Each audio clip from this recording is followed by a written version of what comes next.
الحمدللہ رب العالمین والصلاة والسلام علی حبیبہ محمد وآلہ وصحبہ اجمعین اما بعد اعوذ باللہ من الشیطان الرجیم بسم اللہ الرحمن الرحیم ہا انتم لا تحبونہم ولا يحبونکم وتؤمنون بالکتاب کلہ وإذا لقوکم قالوا آمنا وإذا خلوا عضوا علیکم الانامل من الغیظ قل موتوا بغیظکم ان اللہ علیم بذات الصدور اللہم سبحانک لا علم لنا الا ما علمتنا انک انت العلیم الحکیم مولاي صلی وسلم دائما ابدا علی حبیبک من زانت بالسرور وعزیز سامعین کرام السلام علیکم ورحمۃ اللہ وبرکاتہ۔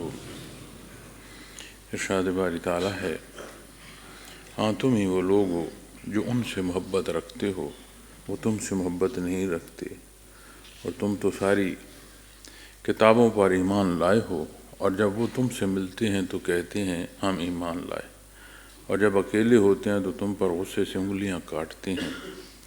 ان سے کہو تم اپنے غصے سے مر جاؤ، یقیناً اللہ دلوں کی باتیں جانتے ہیں۔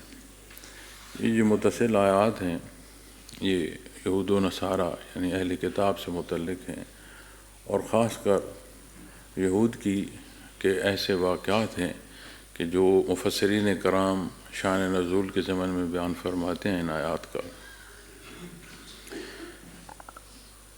جہاں منافقوں کا ذکر فرمایا گیا وہاں اس سے جیسے پچھلی آیہ کریمہ ہے اس میں اپنے دلوں کا جو ہے راز، اس کی پوشیدگی کا، یعنی ہر بات جو آپ کی ہے اسے انہیں نہ بتایا جائے، جہاں وہ بیان فرمایا گیا۔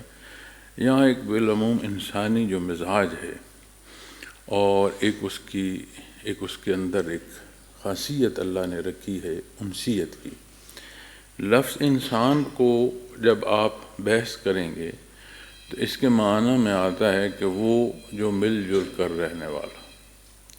اب مل جل کر رہنے کے لیے انسیت، محبت، درد، احساس بے شمار پیدا۔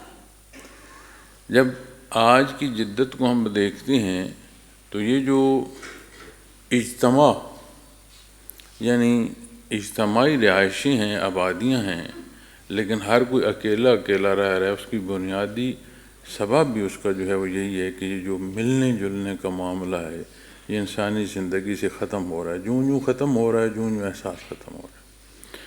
اور دین اسلام اور اس کی رہنمائی کو آپ دیکھتے ہیں کہ اللہ جل شانہ کی عبادت مقصود ہے، فرائض میں سب سے بڑا فرض ہے، اس کے حضور رکوع سجود منظور ہے، لیکن اللہ کریم نے اس رکوع سجود میں انسان کو جمع ہونا جو ہے وہ شرف عطا فرما، وہ اکٹھے ہوتے ہیں، ایک دوسرے کا دکھ درد، ایک دوسرے کی خوشی جان پاتے ہیں، اس میں شریک ہو پاتے ہیں۔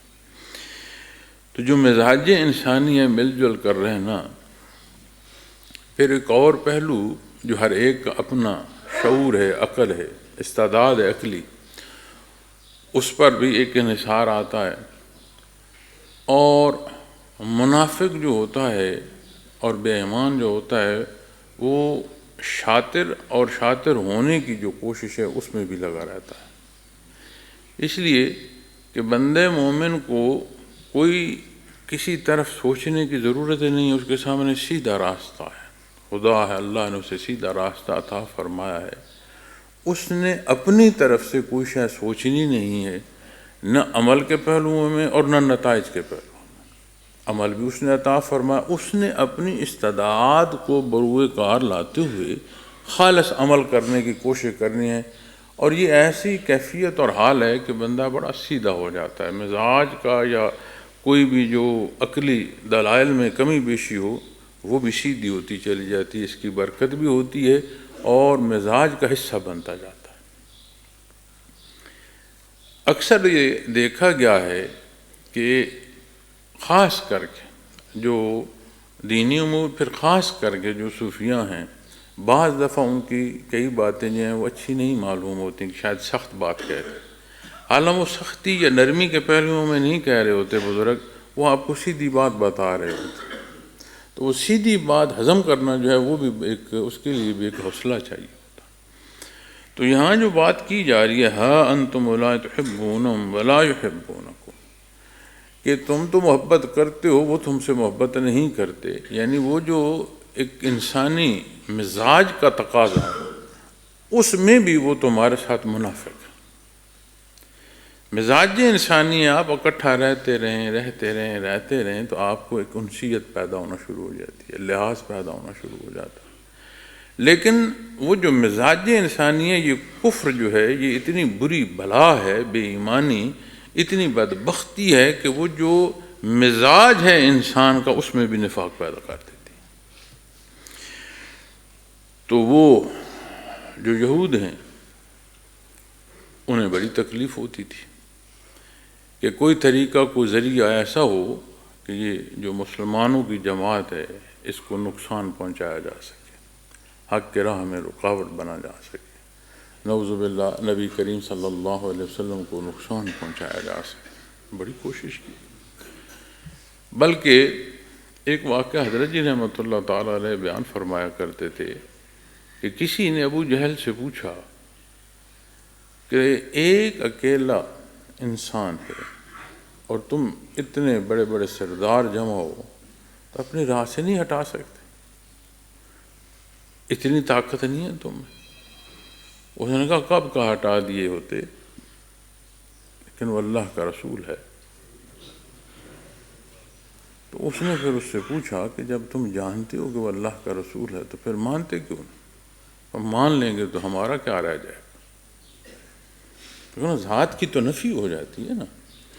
اسی لیے صوفیاء کو جو بات محنت میں سکھائی جاتی ہے وہ یہی ہے کہ ذات نہ رہے، ذات باری تعالیٰ پر کلی انحصار آ جائے۔ اور انسانی کمزوریوں میں صوفیاء فرماتے ہیں کہ آخری جو کمزوری نکلتی ہے صوفی سے وہ انا ہے، میں ہے۔ تو یہ اتنی بری بیماری ہے، اور وہ بدبخت جانتا ہے کہ اب اللہ کے رسول ہیں اور مانتا ہے، صرف جانتا نہیں مانتا ہے، لیکن وہ ماننا جو اقرار کے معنوں میں اس میں نہیں آتا، حقیقت کے معنوں میں مانتا ہے کہ ہاں یہ حقیقت ہے۔ اس حقیقت سے خود جو ہے وہ انکاری ہے کہ میں نہیں مانتا اس لیے مانوں تو پھر میری حیثیت تو نہ رہے گی، حکم تو اللہ کا ہوگا اور ویسے کرنا ہوگا جیسے محمد رسول اللہ صلی اللہ علیہ وسلم فرمائے۔ کتنا جی لیا، کیسا بدبخت بچوں کے ہاتھوں مارا گیا، قتل ہوا، گردن کاٹی گئی، کیا حاصل ہوا؟ تو اسی طرح جو زندگی ہے یا جو حالات ہیں ان میں یہ جو غلط روش ہے یا ہٹ دھرمی ہے وہ سوائے اندھے پن کے اور کچھ نہیں ہے۔ اس نے کہیں نہ کہیں تمہیں ٹھوکر ہی مارنی ہے، اس سے تمہیں کوئی آسانی یا آسائش یا بہتری نصیب نہیں ہوگی۔ تو اللہ جل شانہ جو ارشاد فرما رہے ہیں کہ یہ جو مزاج انسانی ہے اور پھر اس مزاج کو ایمان سے جلا نصیب، دیکھو نا خطہ عرب میں بڑی سختی تھی اور بڑی کوشش کی گئی انہیں بحر عربی کا شکار کیا جائے۔ آج بھی خطہ عرب کا باسی اگر سیدھی راہ پر پلٹ آئے تو بڑا مضبوط کھڑا ہوتا ہے۔ پوری کوشش کی گئی کہ ان کو بحر عربی کا شکار کیا جائے تاکہ وہ اپنی وہ جو بنیاد ہے اس سے ہٹ جائیں، پوری کوشش کی۔ تو اسی طرح جب جہالت تھی اور عہد فطرت تھا اور اس کے جو اثرات تھے وہ جب تاریخ میں بیان کیے جاتے ہیں تو جانور کا پہلے پانی پینا دوسرے مالک کا تو جھگڑے کا سبب ہو جاتا۔ پھر قبائلی نظام میں صرف جھگڑا ایک بندے کا نہیں رہتا، قبیلے کا قبیلے سے پھر جھگڑا ہو جاتا ہے، جو جس کو جہاں مل گیا اس کی گردن اڑا دی۔ اب اس کیفیت اور اس حال اور اس گھٹا ٹوپ اندھیرے میں زندگی بسر کرنا اس جہالت میں، اور پھر ایسی روشنی اور ایسا نور نصیب ہونا کہ سانس ٹوٹتی پانی اپنے بھائی کے لیے دے دینا، یہ کوئی عام بات نہیں ہے۔ یہ نور ایمان ہے جو مزاج انسانی کو اس کی اصل پر لا کھڑا کرتا ہے۔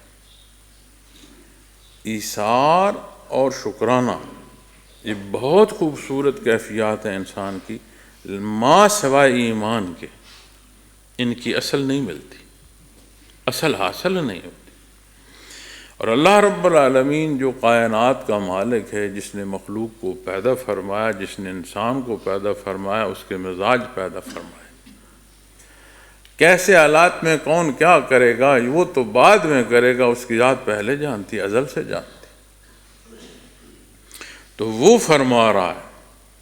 اب تاریخ کو آپ دیکھ لیں کہ تاریخ میں یہ جو آیا کریمہ ہے، اس کا جو معنی ہے عملی طور پر کہاں کہاں کیا کیا ہے، آپ کو تاریخ کے اوراق ثابت کرتے آئیں گے۔ کیسے یہود نے منافقت کی، کیسے تعلق استوار کیے۔ یہیں جس خطے میں آپ رہتے ہیں، اس خطے میں مسلمانوں کی حکومت تھی۔ یہ جب انگریز آئے تو اس خطے میں مسلمانوں کی حکومت تھی، اور آج بھی انگلستان کے جو ان کا مرکز ہے، وہاں جو ان کی حکومتی نمائندوں کی جگہ ہے، لارڈز کا جو ہاؤس ہے، اس میں آج بھی دیوار پر انہوں نے وہ تصویر آویزاں کی ہوئی ہے کہ جس میں یہاں کا حکمران بیٹھا اور اس کے سامنے جھک کر آنے والا جو ہے اجازت طلب کر رہا ہے۔ آج بھی وہاں لگی ہوئی، میں نے اپنی آنکھوں سے دیکھی۔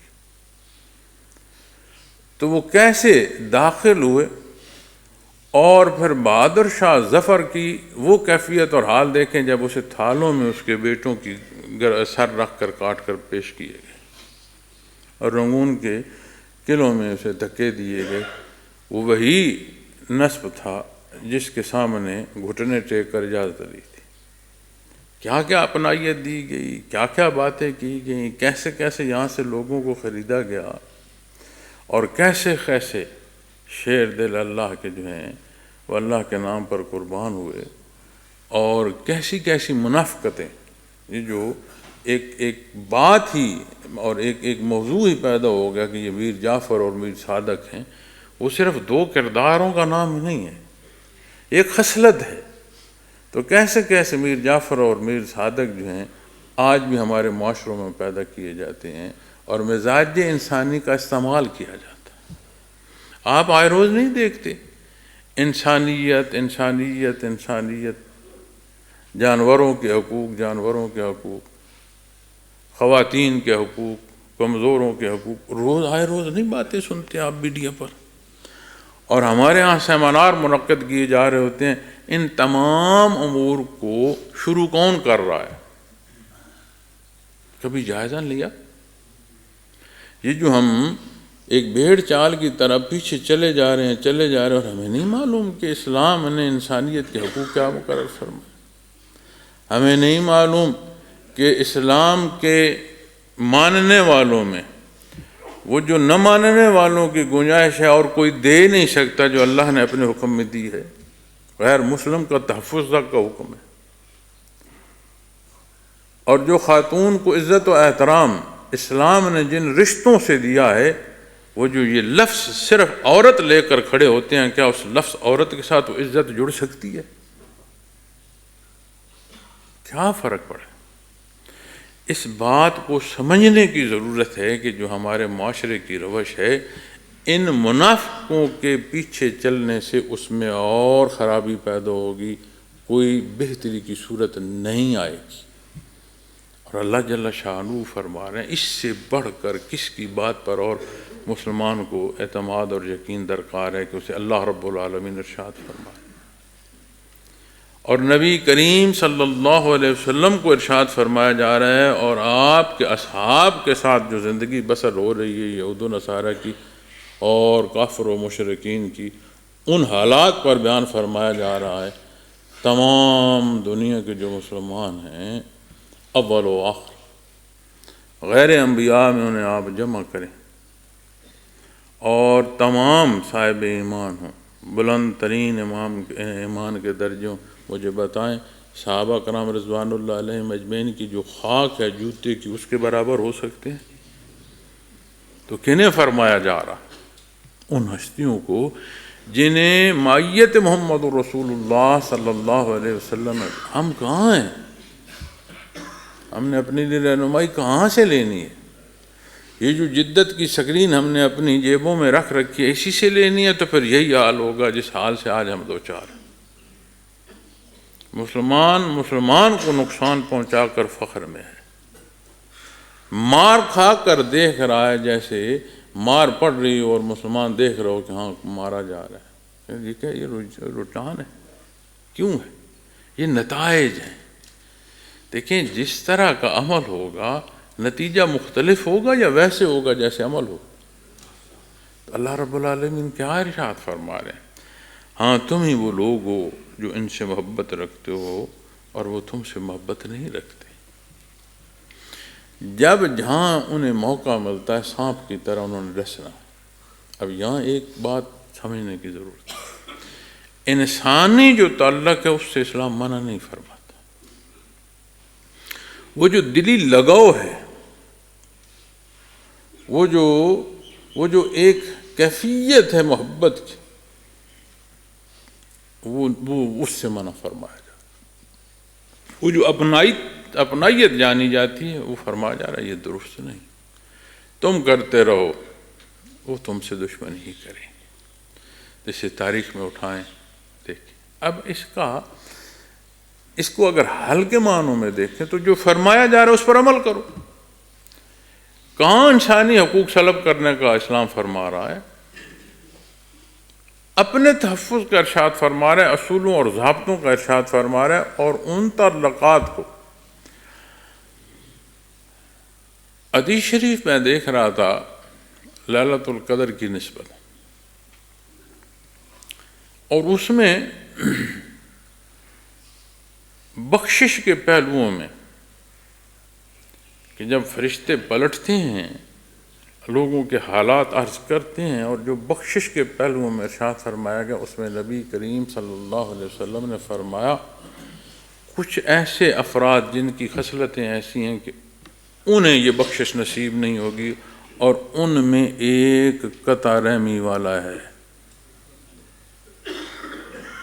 جو شب قدر کی برکت سے محروم ہوگا ان میں ایک خصلت وہ ہے جو قطع رحمی کیسے کہتے ہیں؟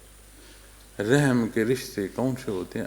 یہ جو قریبی جنہیں خونی رشتہ کہتے ہو، عزیز و اقارب۔ عزیز و اقارب سے جو بگاڑنے والا ہے، بدنیتی پر مبنی ہے اس کی سوچیں اور عمل، عزیز و اقارب کی نسبت شب قدر سے وہ محروم ہوتا ہے۔ اسلام کیا درس دے رہا؟ تو آپ غور فرمائیں، ہمارے ہاں تو رشتوں کا تقدس کو نہیں رہا۔ تو یہ جو رشتوں کو جوڑنا ہے، یہ جو لحاظ ہے، یہ جو ادب ہے اور یہ جو شفقت ہے، یہ اسلام کا درس ہے۔ تو اپنے گھروں میں دیکھیں نہ ہے، عزیزداری میں دیکھیں ہے، کیوں ہم نے دینی حکم پر اپنی جو سوچ ہے اسے اہمیت دیتی ہے۔ یہ بہت بڑا مسئلہ ہے بچوں کے رشتوں کا۔ کیوں مسئلہ ہے؟ کہ جو عزیز و اقارب ہیں جنہیں جانتے ہیں وہاں تو کرنا نہیں، نہ رشتہ لینا ہے نہ رشتہ دینا ہے۔ کہاں بھائی دینا ہے؟ تو جہاں شناسائی نہیں ہے پھر لے کر بیٹھے ہیں، بچیوں کو بھی لے کر ہم بیٹھے ہیں، بچوں کو بھی لے کر ہم بیٹھے ہیں۔ سب سے بڑا مسئلہ ہے۔ ضرور دیکھو، بچوں کا مزاج دیکھو، حیثیت دیکھو، لیکن صرف عزیزداری کر کے رد کر دو کہ جی یہ کوئی انسان ہے، یہ کوئی بندے ہیں۔ انہیں جانتے ہو، ان کی اچھائیاں بھی جانتے ہو، ان کی برائیاں بھی جانتے ہو۔ اگر اچھائیاں ان کی کمزوریوں سے زائد ہیں پھر کیا جواز ہے؟ ایک تلخی ہے، ایک ضد ہے، پورے معاشرے میں چلی گئی۔ اب تو دکھ کی یہ بات ہے کہ دینی اعمال میں اور دین میں یہ ضد ہماری داخل ہو گئے، اس درجے کی ہمارے اندر کمزوری پیدا ہو۔ کیا یہ روز رد نہیں دیکھتے یہ تبلیغ والے کون ہیں، یہ مدرسے والے کون ہیں، یہ خانقاہ والے کون ہیں؟ کیا ہر ایک دوسرے سے متصادم نظر نہیں آتا؟ الفاظ میں، تقاریر میں، اعمال میں، کردار میں نہیں نظر آتا؟ تو کب ہم سمجھیں گے؟ ذلیل سے ذلیل ہوتے جا رہے ہیں لیکن ہم سمجھ نہیں رہے۔ پھر یہ جو نتائج ہے، بندے مومن، یہ جو بندگی ہے نا، یہ غیر مشروط اطاعت کا نام ہے۔ کیا ہوگا اللہ بہتر جانتا۔ تو نتائج سے تو غرض نہیں ہے، تعمیل سے غرض ہے، اور اخلاص سے تعمیل سے۔ اور اللہ ہمیں کتنا واضح بیان فرما۔ تو یہ جو دلی دوستی ہے، ہمارے حلیے، ہمارا پہننا، ہمارا اوڑھنا، ہمارے الفاظ، ہمارے انداز کیسے ہیں، کبھی غور کیا؟ اور قیامت کے دن کس جماعت کے ساتھ کس کا حساب ہوگا، کبھی اس فرمان کو بھی سنا ہے؟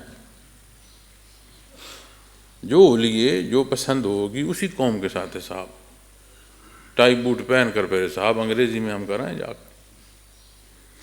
لباس سے انکار نہیں، زبان انکار نہیں، لیکن اسے اپنا مطمع نظر سمجھ لینا، یہ کون سے شعور کی بات ہے؟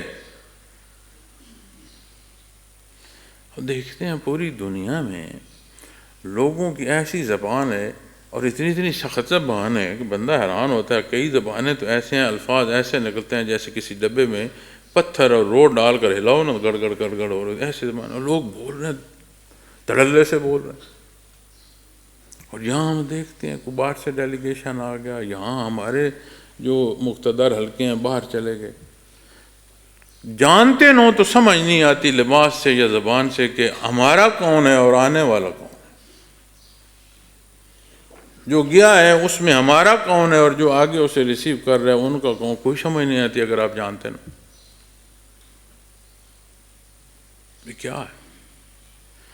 جب آپ پیچھے چلیں گے نا جی، آپ برابری پر نہیں پہنچ پائیں۔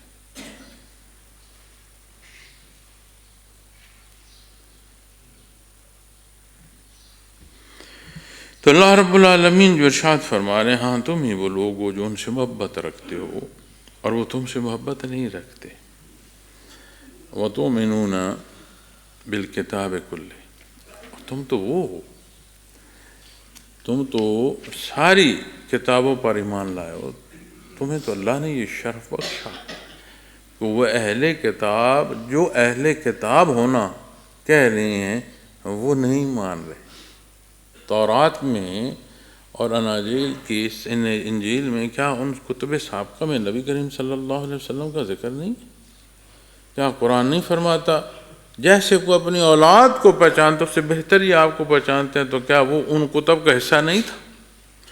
اور فرمایا جا رہا ہے تم تو ساری کتابوں کو مانتے ہو، یعنی جو اہل کتاب ہونا وہ کہہ رہے ہیں کہ جس کتاب کو تم مانتے ہو تمہارے تو ایمان کا حصہ ہے،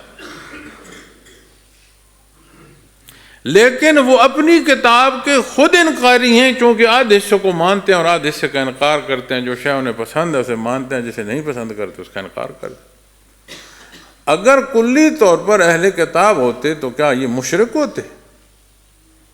یا جو کمی بیشی بھی وارد ہو گئی تھی مرور زمانہ میں اپنی کوتاہیوں اور غلطیوں میں، تو اس کا موقع تھا کہ بعثت محمد رسول اللہ صلی اللہ علیہ وسلم سے اللہ نے نوازا، وہ تو انکاری ہیں اور تم ان کی کتاب کو مانتے ہو، لیکن وہ خود ایسے ہیں جو اپنی کتاب کو نہیں مانتے، تمہارا تعلق وہ کیسے جانیں گے، تمہارا لحاظ وہ کیا کریں؟ اور فرمایا اذا لقوکم قالوا آمنا، اور جب وہ تم سے ملتے ہیں تو کہتے ہیں ہم ایمان لائے۔ اب یہ منافقوں کا ذکر ہے۔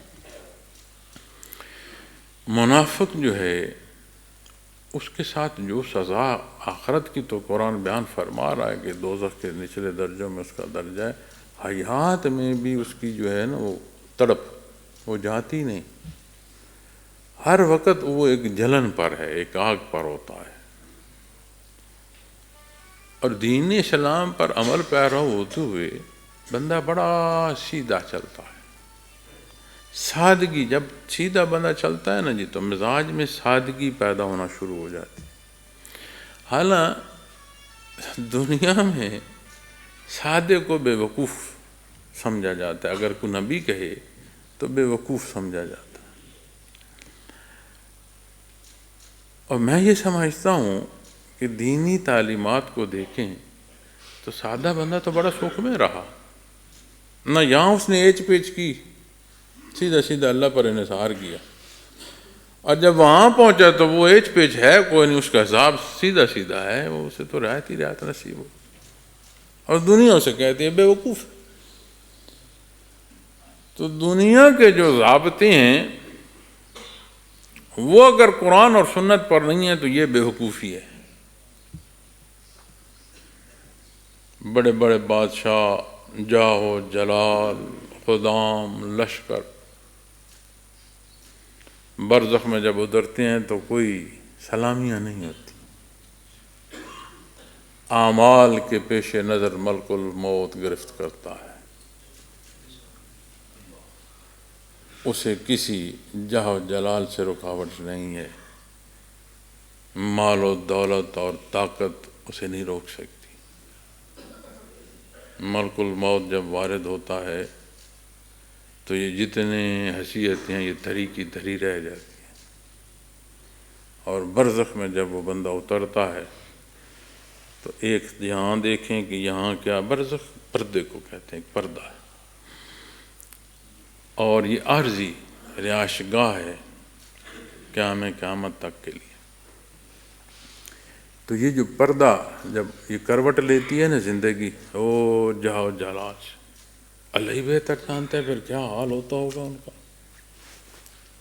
چونکہ ان کی کیفیت سے اللہ واقف ہے، یا وہ بھگتتے ہوں گے یا اللہ واقف ہے۔ لیکن اس سے مراد یہ نہیں ہے کہ اگر کسی کو اللہ کریم نے عادل ہونا یہ شرف عطا فرمایا، اس کی برکات بھی اس کو مستفید ہو۔ خلفائے راشدین حکمران کی حیثیت سے زندگی بسر فرمائی، نبی کریم صلی اللہ علیہ وسلم نے حکمران کی حیثیت سے بھی زندگی بسر فرمائی۔ ایک ایک بندے کا خیال، اس کے حقوق اس تک پہنچیں، لحاظ، اپنی ضروریات پوری ہوئیں نہ ہوئیں کوئی خیال نہیں، اتنا اجر و ثواب۔ بے شمار مخلوق کے حقوق ذمن آ جاتے ہیں، اپنے اعمال ہمارے پورے نہیں ہوتے، میں اپنی بالعموم بات کر رہا ہوں، مخلوق کا حساب کون دے پائے؟ تو یہ جو منافق ہیں یہ یہی باور کراتے ہیں کہ ہم تمہیں میں سے ہیں۔ یہ آج آپ نہیں سنتے ابراہیم اکارڈ بلا کیا ہے کہ آج سے نہیں، قرآن یہودی لگے، قرآن کریم سے دیکھو، یہود کہتے تھے غالباً اسی پہلے حصوں میں سورہ بقرہ میں، یعنی ابتدائی حصوں میں یہ ہے کہ وہ کہتے تھے کہ یہ ہم حضرت ابراہیم علیہ السلام کے پیرو، نصارہ کہتے تھے ہم پیرو ہیں، قرآن فرماتا ہے وہ تم سے اتنا پہلے گزر گئے، تم ان کے پیرو اپنے آپ کو کیسے کہہ رہے؟ اور وہ تو شرک کرنے والے نہیں تھے، تو شرک سے پاک تو جماعت وہ ہے جو اتباع محمد رسول اللہ صلی اللہ علیہ وسلم ہے، تم کیسے ان کے پیرو؟ یہ کیا کہتے ہیں کہ وہاں سے پھر انبیاء کی جو آگے تقسیم ہے وہاں ہم اکٹھے ہوتے ہیں تو ہم سارے ایک ہی ہیں۔ اب یہ دوسری چال ہے کہ جی مسلمان ہمیں مان لیں، ہم جو آج کے حالات ہیں ماننا چھوڑ دو، اللہ معاف کرے، ہم منکر ان کے کب ہیں؟ ہمارے تو جو حالات ہیں مانے منائے، معیشت ان کی، طرز حکومت ان کا، لباس ان کا، زبان ان کی، انداز ان کا، اختیار ان کا، لیکن بس نہیں ہے، جتنا ذلیل کیا جا سکے، جتنا پیچھا جا سکے پیچھتے جو۔ اللہ رب العالمین ہم پر رحم فرمائے اور یہ باریکی سمجھنے کی اور اس سمجھ پر عمل کی توفیق عطا فرمائے۔ مانتے تو ہیں، اب میں نے قرآن کریم کی آیہ کریمہ تلاوت کی ہے، کون ہے جو مسلمان کے ہاں نہیں میں نہیں مانتا؟ وَإِذَا لَقُوكُمْ قَالُوا آمَنَّا، میں یہ عرض کر رہا ہوں قرآن فرما رہا، کوئی مومن ہے، مسلمان ہے دعوی ایمانی کے ساتھ انکار ہے؟ مانتے تو ہیں، ماننا اس درجے کا نصیب ہو جو عمل تک پہنچے، زبانی کلامی ماننے سے حالات بہتر نہیں ہوں گے۔ اللہ کریم نے زندہ رہنے کا حق اور مذہب اختیار کرنے کا حق ہر ایک کو دیا ہے، کوئی اس مذہب میں رہنا چاہتا ہے رہے، ہماری کوئی ضد نہیں ہے، رب کائنات نے اجازت دی ہے، اس کے حضور جا کر حساب دے گا۔ لیکن جو وہ شیطنت کر رہا ہے، خرابی و خرافات کر رہا ہے، ظلم کر رہا ہے، یہ بات ہے کہ جو روکنے والی ہوتی ہے۔ اور سب سے پہلے جو کسی غلطی اور کوتاہی کو روکنا ہوتا ہے، اپنے آپ کو اس غلطی سے نکالنا ہوتا ہے۔ پھر تحفظ کا سبب ہو سکتا ہے۔ وہ سدباب ضروری ہے کہ بندہ خود ان غلطیوں سے پاک۔ تو وہ تو تمہیں کہ آج بھی کہہ رہے ہیں ابراہیم میں کارڈ پر دستخط کر دو۔ وَإِذَا خَلَوْا وَدُّوا عَلَيْكُمُ الْأَنَامِلَ مِنَ الْغَيْظِ، فرمایا اور جب اکیلے ہوتے ہیں تو تم پر غصے سے انگلیاں کاٹتے ہیں۔ اب غصے سے غیظ جو ہوتا ہے نا، غیظ یہ اس کیفیت کو کہتے ہیں جس سے جیسے نا خون کھولنا شروع ہو جائے۔ عمومی طور کو بھی بندے کو ناپسند چیزیں آتی ہیں، لیکن بعض دفعہ ایسی ناپسندیدگی ہوتی ہے کہ وہ دل کی دھڑکن تک ہلا دیتی ہے، یعنی خون جوش مار جاتا ہے۔ تو بھی فرمایا جا رہا ہے کہ اصل میں جو ان کے اندر سے کیفیت ہے، مسلمانوں کو وہ پنپتا پھلتا پھولتا نہیں دیکھ سکتے۔ غالباً سورہ فتح کی آخری آیات کریمہ میں سے ہے کہ وہاں جہاں ایک فصل کی مثال دی گئی ہے کہ لہلہاتی فصل جو ہے وہ ان کافروں کو اچھی نہیں لگتی۔ تو وہ جو لہلہانا ہے، پھلنا پھولنا ہے، اس پر یہ بڑے تکلیف میں پہنچتے ہیں۔ تو ہر طرح کے حقوق دیکھتے ہیں، تو فلسطین میں حقوق کسی کو نظر نہ آئے۔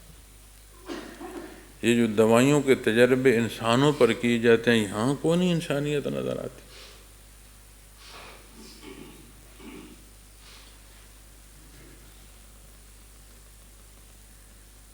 قُلْ مُوتُوا بِغَيْظِكُمْ، ان سے کہو تم اپنے غصے میں مر جاؤ۔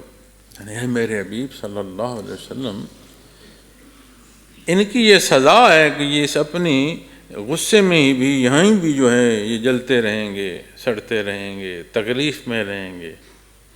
یعنی آپ کو پریشان ہونے کی ضرورت نہیں ہے، وہ جلتے ہیں جلتے رہیں، غصہ کرتے ہیں کرتے رہیں، کہتے ہیں نا تم سے جو ہوتا ہے جاؤ کرو۔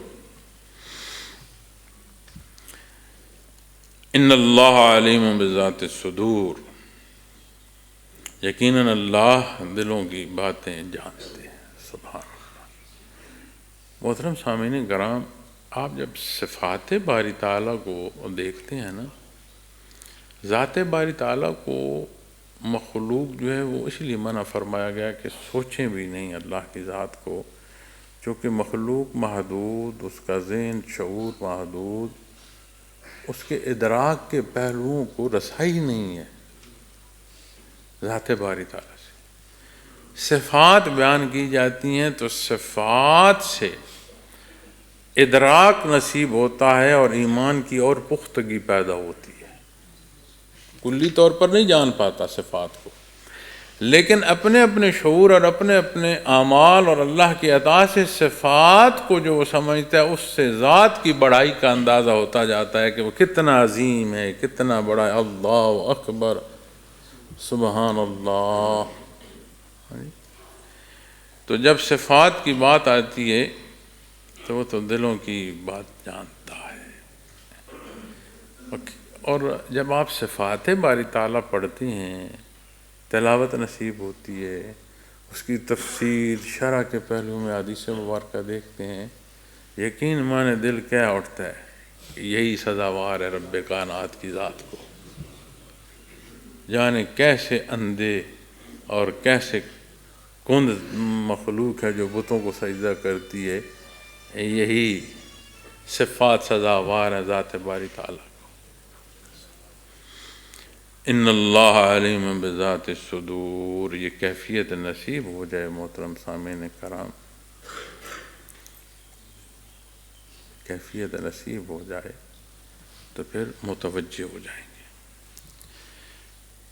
اللہ کریم ہمارے حال پر رحم فرمائے۔ میں یہ جتنی گزارشات پیش کرتا ہوں، میرا مقصد کو زور بیان نہیں ہوتا، کہ میرا مقصد یہ ہوتا ہے میں آپ جہاں تک ہمارا اختیار ہے تدبر کے ساتھ دین کو اختیار بھی کیا جائے، اس کی تبلیغ بھی کی جائے، تربیت بھی کی جائے، اللہ سے دعا مانگی جائے، اللہ ہمیں دیندار کرے، دیندار ہونا نصیب فرمائے، ہمیں ہمارے جان اہل خانہ گھر بچوں عزیز داری تک، بالعموم جہاں تک ہو سکے ہم دین کی ترویج اور تبلیغ کریں. اپنے اوقات میں 2 وقت رکھا کریں. ذاتی وقت جو عبادت کا ہے اسے امور کے ساتھ ایسے نہ جوڑیں 2 سجدے کر لوں ابھی کام کرتا ہوں، نہ وہ کام ہو پائے گا، نہ اس کی برکت اس میں رہے گی، اور نہ سجدوں کا سجدہ ہونا رہے گا.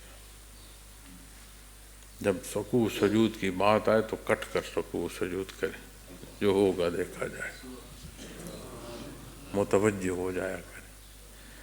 اور دوسری جب بالعموم بات آتی ہے تو لوگوں میں دین حق جتنا پہنچاؤ گے، اللہ کو اپنی مخلوق بڑی پیاری ہے. اپنی جد و جہد کرو، لوگوں کو اللہ اللہ پہنچاؤ، دین کی ترغیب دو، عزیز و اقارب میں دو، اور تدبر تدبیر سمجھداری سے. چونکہ اتنی بات جتنا شعور ہو کہنی چاہیے. کسی کو آپ ذکر کا بتائیں گے تو لطیفہ قلب تو اسے سمجھ آئے گا، فنا فی رسول کی کیفیت وہ نہیں سمجھ پائے گا. آپ ابتدا وہاں سے کریں گے، خدا نخواستہ اس نے انکار کیا یا کوئی ایسا لفظ بول دیا، اس کی بھی بدبختی، اور جس نے یہ موقع پیدا کیا کیا پھر اس کی خوشبختی ہوگی.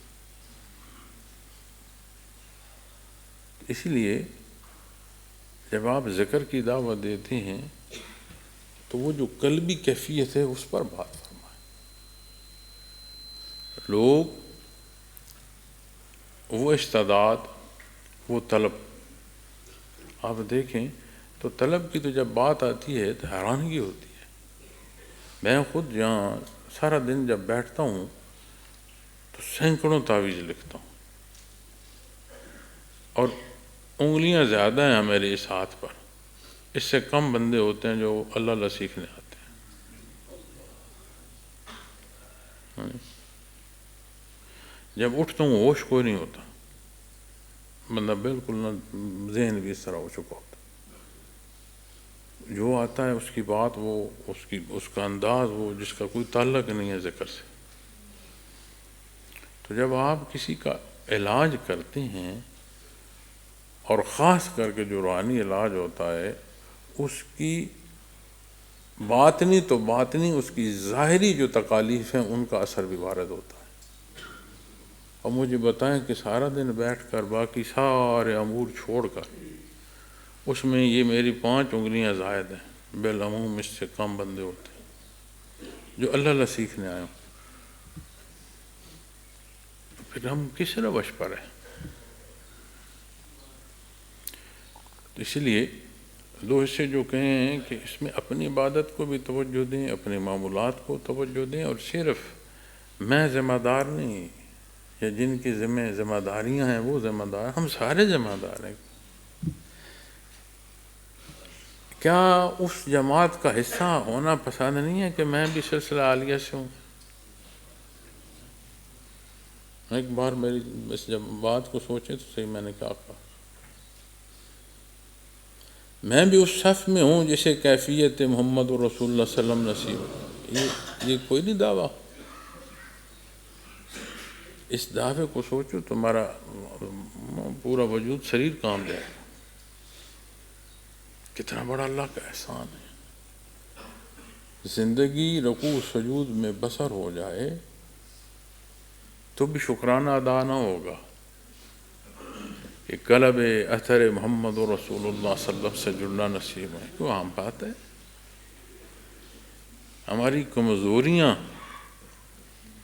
اور یہ جو اپنے معمولات کا چھوڑنا ہے، یہ شکرانے کے پہلوؤں میں نہیں جائیں گے، برعکس پہلو. تو اللہ رب العالمین یہ سمجھنا آسان فرمائے. تگڑے ہوں. دنیا میں نہیں منع کر رہا، نہ مجھے میرے شیخ نے منع کیا ہے، نہ میں آپ کو منع کر رہا ہوں، لیکن دنیا مقدم ہو جائے یہ تو قرآن منع فرما رہا ہے. اس میں شیخ تو کوئی تو حیثیت ہی کوئی نہیں. دنیا سے قطع تعلق ہونا کوئی نہیں فرما رہا، بلکہ صوفیاء نے بڑی سختی کی. اب کیسے؟ مثلا میں آپ کو بتاتا ہوں. آپ جب بالعموم دنیا کی ضرورت کا کلام کرتے ہیں تو آپ کی کیفیت ٹوٹ جاتی ہے. وہ جو متوجہ ہونا ہے، میں اس کی بات کر رہا ہوں، میں کسی خاص کیفیت کی نہیں، حال کی نہیں بات کر رہا،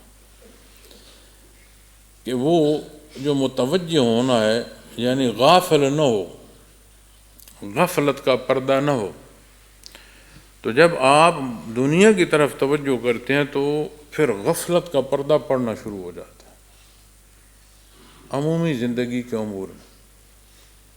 تو آپ مجھے بتائیں کہ ہماری زندگی میں غیر ضروری دنیا کی مصروفیت کتنی ہے، کلام کتنا ہے. یہ جو ہم بیٹھے ہوتے ہیں نا جی، آج کے حال سن لیں، اس میں اتنا جھوٹ ہے، اتنا جھوٹ ہے کہ یہ سننا ہی سارے دن کی جو کیفیت ہے اس کے ختم کرنے کا سبب، یہ ایک ذرائع ابلاغ کا سننا ہی کافی ہو جاتا ہے. تو جب اپنے معاملات طے کریں، اصل تو ہے نا جی کہ تہجد کا ہے، مغرب کا ہے، ہفتہ وار ہے، اجتماعی ذکار ہے، مرکز کے اذکار.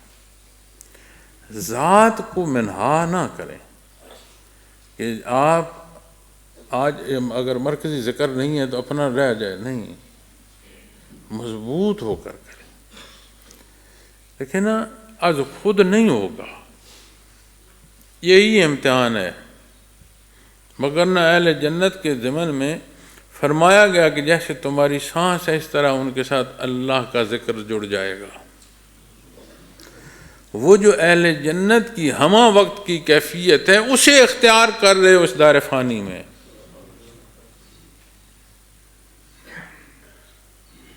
تو اپنی ذمہ داری ادا کر، ہر بندہ ذمہ دار ہے. کیا ہر بندہ مومن ذمہ دار نہیں ہے؟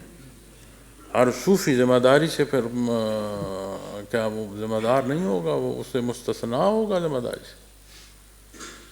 اللہ کا بہت بڑا احسان ہے، اللہ نے مشائخ سے جوڑا، اس سلسلہ عالیہ سے جوڑا. الحمدللہ ثم الحمدللہ. اپنی مضبوط محنت فرمائیں، لطائف مضبوط کریں، مراقبات مضبوط کریں. یہ جو ہے نا معذرت خانہ عمل، یہ بڑی کمزوری پیدا کرتا ہے. اور ایمان بہت قیمتی دولت ہے. فرائض، سنت، نوافل، یہ اس کا تحفظ ہے.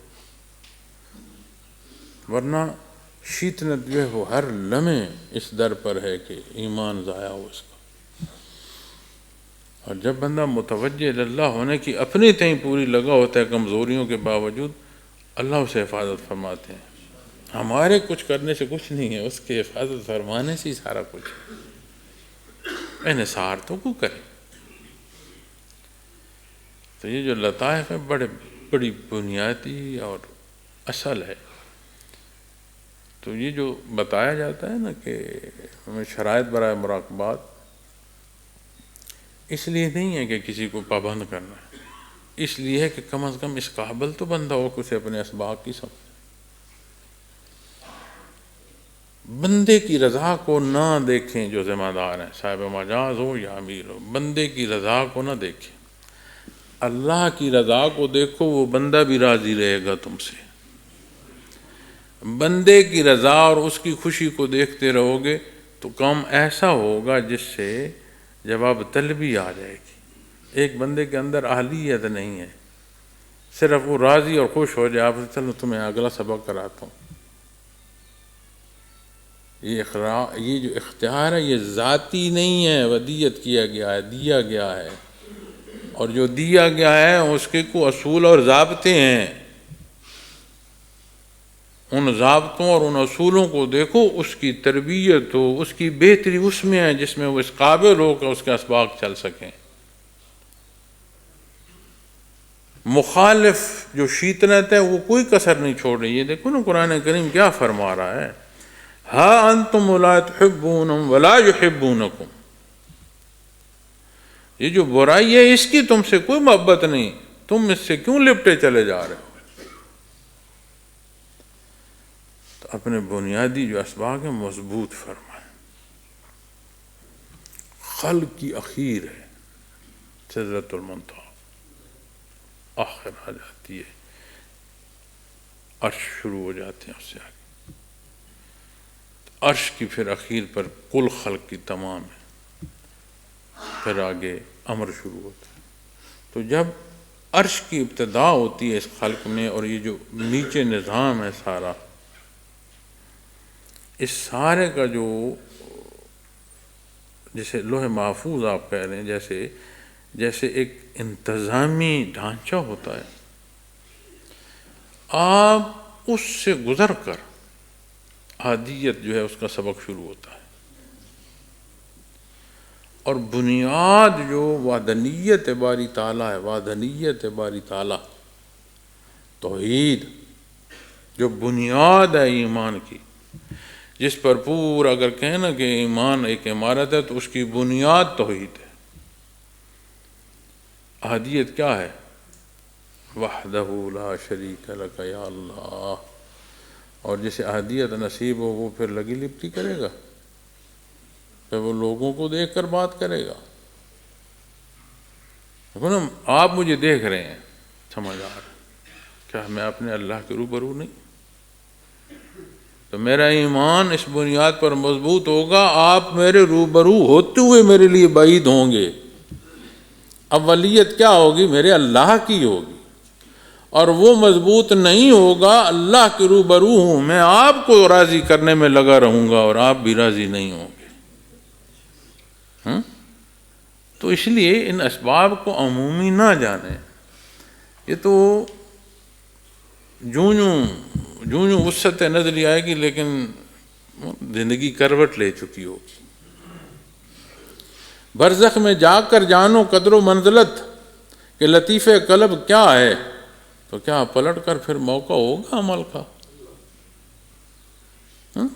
زندگی کروٹ بدل جائے گی نا، تو تکڑے ہو، مضبوط ہو، اس میں ہمارا کوئی کمال نہیں، اس کی عطا ہے، الحمدللہ اس کا شکر ادا کرو اور تکڑے ہو کر مضبوط ذکر کیا کرو۔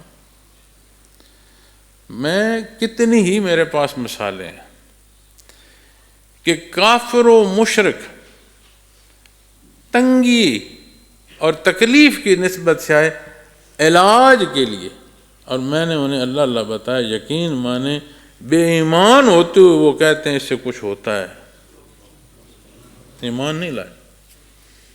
اگر وہ اللہ اللہ کرتے رہیں تو اس کی اتنی برکت ہے کہ بھلے وہ دل کے سکون کے لیے کرتے رہیں، آہستہ آہستہ آہستہ انہیں ایمان تک پہنچا دے، اور صاحب ایمان قرب الہی کے لیے کر رہا ہو، قلب اثر محمد رسول اللہ صلی اللہ علیہ وسلم سے منسلک ہو جائے اور اللہ کی رضا اور اس کے قرب کو کر رہا ہو، کتنا، کیا اس کا شکر ادا ہو سکتا؟ نہیں ہو سکتا۔ اللہ میرا اور آپ کا حامی و ناصر ہو، اس نے عطا فرمایا، الحمدللہ، اللہ توفیق عمل اور استقامت عطا فرمائے، ہم پر رحم فرمائے۔ وآخر دعوانا الحمدللہ رب العالمین۔